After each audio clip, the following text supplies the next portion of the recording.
Nick Mangwana had been forced to apologize after auya panguva ino aitaura mashoko achiti one man one vote iri kuitika currently panguva inoi aiziro yakarwirwa muhondo. The one man one vote yairehwa one man one vote under the new amendment view number 3. Tisarapinda mashoko anobuda panguva inoi yatinoda kuti Nick Mangwana onetsana nemagenerals but was subscribe like on the bell icon. Nick Mangwana totanga nenda kupost yake yatiri kuona yapostwa naNick Mangwana yanobuda achiti getting it right under Rhodesia UDI, your right to vote depended on race, gender, education and wealth, not simply on being an adult human. People took up arms to end that exclusion, fighting for every adult's vote to count.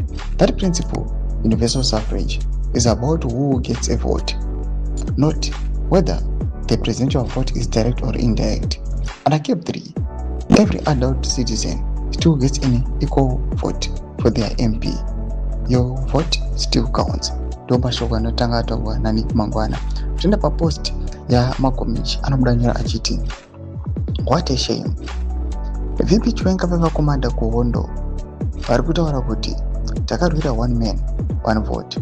Then Nick Mangwana akajoina musangano some few years ago ndiye oti aisiyo one man one vote yairehwa. Uku kwava kuzvidza vanhu vakarwa hondo uku all in the name of kudefenda bill number 3 uye kuti let's say something chiri against clip raVP riri kutrenda.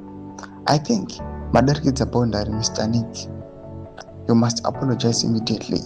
Ndo mashoko anoita panguva inoi Nick Mangwana achiposwa chinzi you must apologize nemautterances auri kuita just because uri kutaura uchioposa magenerals vakateka part in the liberation war musati mavako.